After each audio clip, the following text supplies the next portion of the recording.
আমাদের যেই শিক্ষা কার্যক্রম পরিচালনার জন্য যতদিনের প্রয়োজন সেটা অর্জন করার জন্য যদি শুক্রবারও খোলা রাখতে হয় আমাকে খোলা রাখতে হবে। আমি আবারও বলছি যে আমরা আদেশের কপি আমাদের হাতে আসেনি। আমরা এই বিষয়টা নিয়ে রাষ্ট্রের সর্বোচ্চ আইন কর্মকর্তার সাথে আলোচনা করেছি এবং পূর্ববর্তী নজির সেটা হচ্ছে যে যতক্ষণ না পর্যন্ত একটি অন্তর্বর্তীকালীন আদেশ বহাল থাকে ততক্ষণ সেটা যদি সেটা অবগত হয় নির্বাহী বিভাগ সেটাই তারা সম্মান প্রদর্শনপূর্বক সেটাই মেনে চলেন।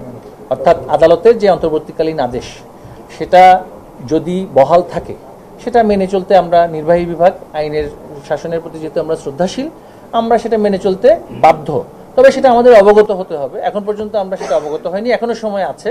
সেটা আদেশের কপি পেলে আমরা অবশ্যই, তবে নির্বাহী বিভাগ সবসময় শ্রদ্ধাশীল, আদালতের যে সিদ্ধান্ত আমরা সবসময় মেনে চলি।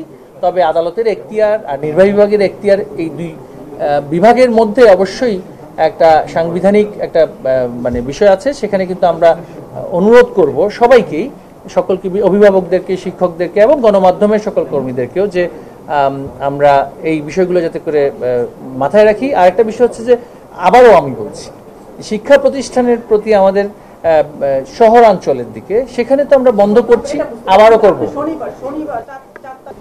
সেটা যতদিন আমাদের কার্যক্রম করতে, আমি আপনাকে আবারও বলছি আমার যেই কারিকুলামের দিনগুলো যেগুলো আছে সেগুলো যথাযথভাবে সম্পন্ন করার জন্য প্রয়োজন বোধে আমাদের তো শনিবার খোলা রাখতে হয় এবং হয়েছে এবং আমরা সেটা করছি।